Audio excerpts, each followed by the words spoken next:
true. When the children of Israel found the promised land complete with milk and honey and a view.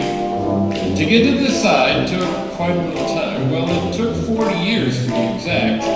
But a leader like Joshua could get his people there even though a map and compass he lacked.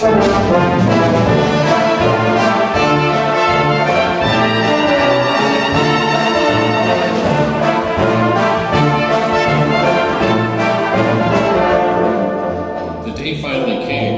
The moment arrived when the River Jordan was in view. Joshua and company were on the east side in a quandary as to what to do. You see, across the water, just down the road, was the promised land we know. But there was a little problem. A tiny obstacle was a city called Jericho.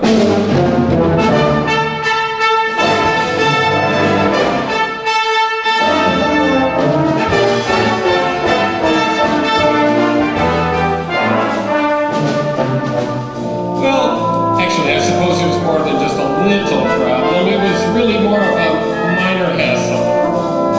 Well, actually, it was a real headache. In fact, the city of Jericho was a major obstacle. It was a threat to the future of Israel.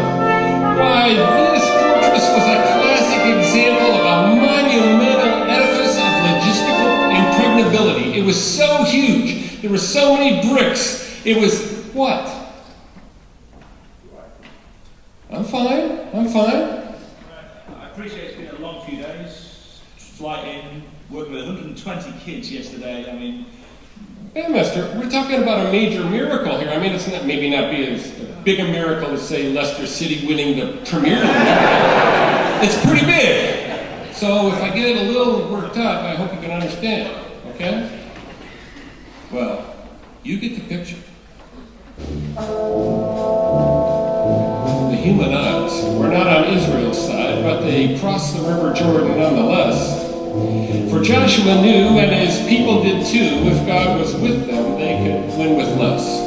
So they got organized, and when they reached that, whatever we're doing here, they discovered that when they reached the walls of Jericho, the city was locked up tighter than a drum. There you go.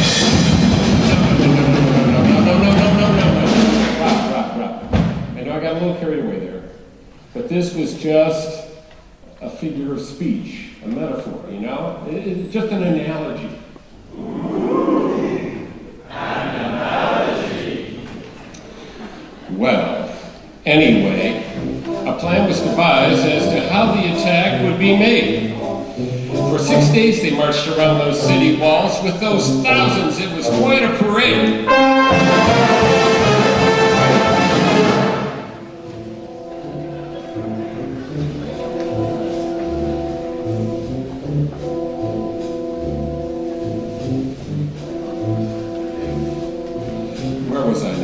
Oh yes, the seventh day, the day that Jericho would come to an end. The Israelites assembled with their thousands to fight. It was almost too much to comprehend. Imagine, if you will, the 7 priests in the front with their trumpets all ready to blow, then the Ark of the Covenant, and thousands of men just waiting for Josh to say go.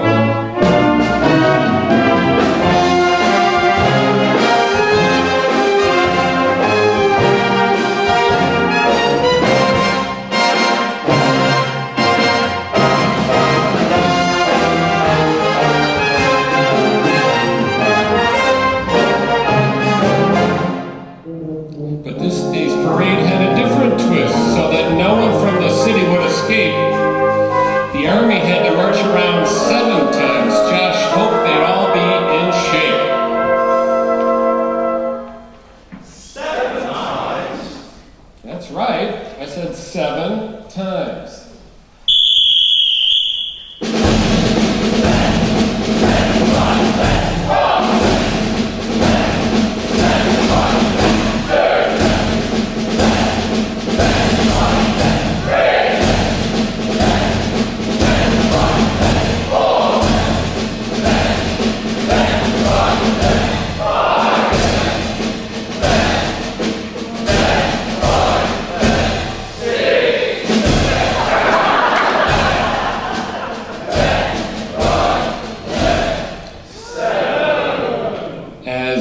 Israelites came around the seventh time, the fateful moment was finally at hand.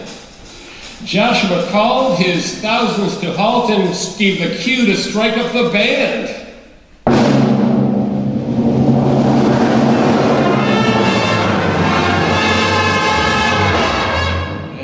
That needed some practice, wasn't it?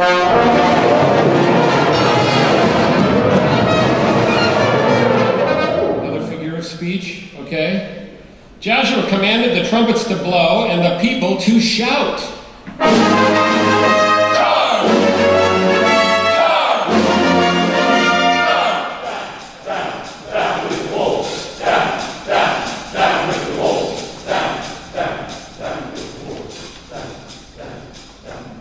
Now, by this time, some strange things were happening. The ground around the city began to shake. The citizens of Jericho were also pretty shook as their walls began to crumble and break. Now, the rumble reached 10 on the Richter scale as those quakes and tremors hit that town. Even Josh was amazed, and his people were dazed when the walls came tumbling down.